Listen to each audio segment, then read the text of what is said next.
Donc moi, je suis Sibylle, je fais partie de la promo 2024. C'est la session 2, la session Fast and Furious, je dirais. Parce que, voilà, très rapide. Voilà, donc on a fait le DU en version accélérée, on peut dire ça comme ça, je pense que c'était très bien. Donc je vais faire plutôt format témoignage. Donc qu'est-ce que je suis venue faire ici? Moi, je suis consultante RH. Dans ma vie actuelle, j'ai eu d'autres vies avant où j'ai fait d'autres choses, mais aujourd'hui je suis consultante RH. Et avant le DU, j'ai envie de dire, je faisais un peu comme tout le monde, j'intégrais des jeux dans les formations que je faisais avec mes clients. Hein. Un petit jeu par-ci, un petit quiz, un petit jeu de loi, mais faut pas le dire. Voilà, plein de petits jeux comme ça, mine de rien, tranquillement. Un petit peu en amateur, sans trop réfléchir exactement où je voulais aller, mais ça marchait bien, les gens étaient contents, les managers rigolaient bien, tout allait bien. Et puis un jour, avec mon chef, on a fait un truc un peu plus sérieux, entre guillemets. On avait un gros projet qui était d'accompagner les entreprises industrielles, je vais pas vous détailler tout le projet, parce que bon, sur leurs difficultés de recrutement. Projet qui a duré 3 ans, on a accompagné 300 entreprises industrielles partout en France. Et pour faire ça, on s'est dit comment on va prendre le truc. C'est compliqué. C'était des métiers un peu compliqués, hein, opérateurs de production, conducteurs de ligne. Bon bref, c'est pas le truc super sexe au départ.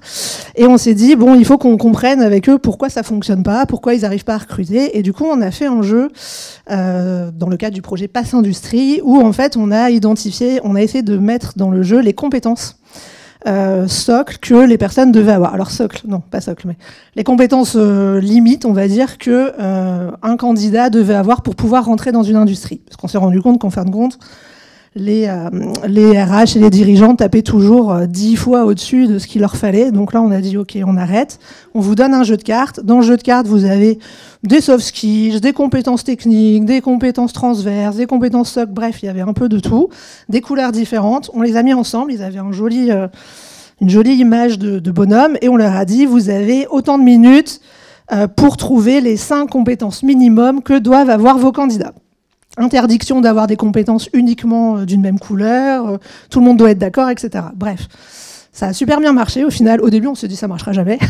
Au final, ça a super bien marché parce que c'était plus simple pour eux. Au final, ils ne s'est jamais vraiment posé la question de quelles compétences on a besoin et surtout de les rendre simples et accessibles. En fait, au départ, ils partaient sur des choses. Voilà, donc on a fait ce petit jeu-là. J'avoue, c'était pas vraiment un jeu. Avec la définition que j'ai aujourd'hui du jeu, je me dis bon, c'était un peu limite. Et on s'est dit, on pourrait peut-être faire quelque chose quand même d'un peu plus sérieux. En tout cas, moi, je me suis dit, ça serait intéressant d'avoir un petit peu plus de technique et de méthodologie pour intégrer des jeux ou en créer de plus sérieux. D'où le DU. Ça tombait bien, en plus, à l'époque, je devais écrire un article, parce que dans mon taf, on nous demande aussi d'écrire des articles sur les infos RH, les actualités, etc. Et je devais écrire un article sur le jeu en entreprise, quel intérêt, etc. Et du coup, je me suis souvenu que dans une ancienne vie, j'avais rencontré Julien dans un séminaire d'une grande entreprise que je ne citerai pas. Et du coup, j'ai rappelé Julien. J'ai dit, mais Julien, au fait, je dois faire un article, ça serait bien, etc. Du coup, voilà. Et on a embarqué sur le DU derrière. Je me suis dit, tiens, mais je m'inscrirais bien en DU, etc., etc. Voilà comment je suis arrivée là. Aujourd'hui, alors dans le DU, je regarde au cas où j'ai un truc projeté maintenant. Dans le DU, qu'est-ce que j'ai fait? Je me suis dit, nous on fait beaucoup de diagnostic RH. Qu'est-ce que c'est? C'est on va à des entreprises et on essaie de comprendre quel est leur problème, notamment RH. C'est des diagnostics qui sont parfois, où c'est un peu compliqué d'embarquer tout le monde. Et où les sujets peuvent être un petit peu lourds. De temps en temps, on nous parle de maltraitance de salariés, de choses compliquées, de management qui n'est pas à la cible, de conformité qui est très loin, des sujets aussi, disons-le clairement, un peu chiants. Genre, voilà, la conformité entreprise, l'affichage obligatoire, super. Bref, des trucs qui ne sont pas super engageants. Je me suis dit, comment on pourrait rendre ça un petit peu plus sympa ? Et donc, le projet, ça a été de gamifier le dispositif RH, le dispositif de diagnostic RH, pardon. Et pour ça, j'ai fait un petit jeu qui s'appelle Tambouille RH, le jeu qui rend le sourire au RH. Alors, tambouille, parce que, les RH, c'est vraiment de la tambouille, très clairement. Il n'y a pas de règles, il n'y a pas de recettes, chacun fait comme il veut. Donc, voilà, des fois, c'est bon, des fois, c'est moins bon. Mais c'est comme ça. Et pourquoi ça rend le sourire au RH? Parce que je l'ai fait tester à une boîte, ils ont fait que rigoler, du début à la fin. Donc j'ai dit, bon, ça au moins, c'est check. Du coup, dans ce jeu, en fait, comment ça marche? On a l'idée, c'est qu'ils diagnostiquent ensemble leurs problématiques principales et qu'ils définissent une ou deux problématiques sur lesquelles travailler vraiment. Quelles sont leurs priorités d'action? Quand je dis ensemble, c'est toute l'entreprise, c'est pas que les RH, c'est les RH, les dirigeants, le CSE s'il y en a un, et les salariés. Et du coup, ils ont des cartes pour faire ça.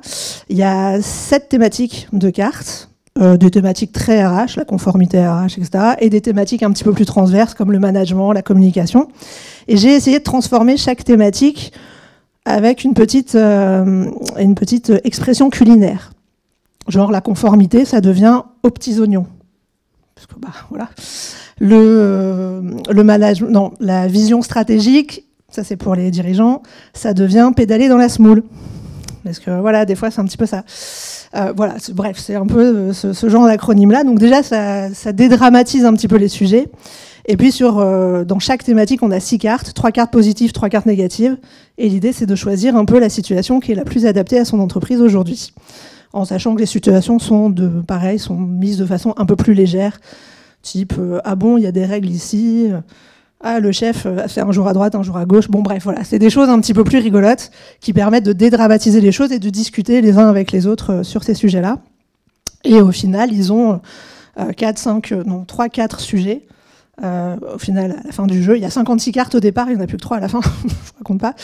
Et ils choisissent en fait les sujets sur lesquels travailler. Et nous, du coup, on enchaîne après avec eux derrière pour travailler sur ces sujets-là, trouver les axes pratico-pratiques, etc. Donc ça, c'est aujourd'hui. Ce jeu, ça date de juin, hein, donc c'est tout juste.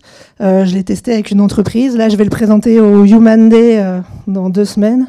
Non, dans 1 semaine. Lille, et j'aurai un support normalement. Mais c'est pas dit. Donc le Human Day, c'est un grand salon RH. Donc je vais présenter le jeu et puis on verra si ça accroche au RH ou pas. En attendant, moi, je le joue avec les clients que j'ai aujourd'hui. Et demain, qu'est-ce qui va se passer? J'ai envie de dire, si je dois me projeter demain, je vais essayer d'embarquer plus de mes collaborateurs dans le monde du jeu. J'ai déjà commencé. Nous, dans ma boîte, on a un petit séminaire d'été. Et au séminaire, là, cet été, j'ai fait un petit atelier sur le jeu, justement, avec mes collègues. Donc, on a rigolé. J'ai commencé par un quiz avec tous les thèmes hyper compliqués qu'on a vus en DU. C'était trop bien. Je me suis éclatée. Eux, ils ont galéré, mais moi, je me suis éclatée. Et c'était petit côté vengeance, un petit peu. Et voilà. Donc, du coup, l'idée, c'est d'embarquer mes collaborateurs, de continuer, en fait, à créer des jeux qui pourraient nous intéresser, qui pourraient servir à nos clients, surtout dans le cadre de faciliter les choses et de dédramatiser certains sujets. Et puis, on a un petit challenge personnel. On travaille beaucoup. Alors, peut-être ça va parler à certains. On est spécialiste de la certification des compétences. Donc, de France Compétences. Je ne sais pas si ça parle à certains dans la salle. Le truc particulièrement lourd et particulièrement compliqué. Et on s'est dit, ça serait tellement bien de faire un jeu avec France Compétences. Donc, c'est notre petit challenge perso. Si on y arrive, ça serait trop bien. Ouais, c'est pire que Champagne, là. Et voilà, je sais pas quoi vous dire de plus, en fait, j'en sais rien. Je pense que j'ai fait le tour. C'était pas mal, hein. J'ai pas tenu 10 minutes, mais comme ça, la pause, elle est plus rapide. Voilà.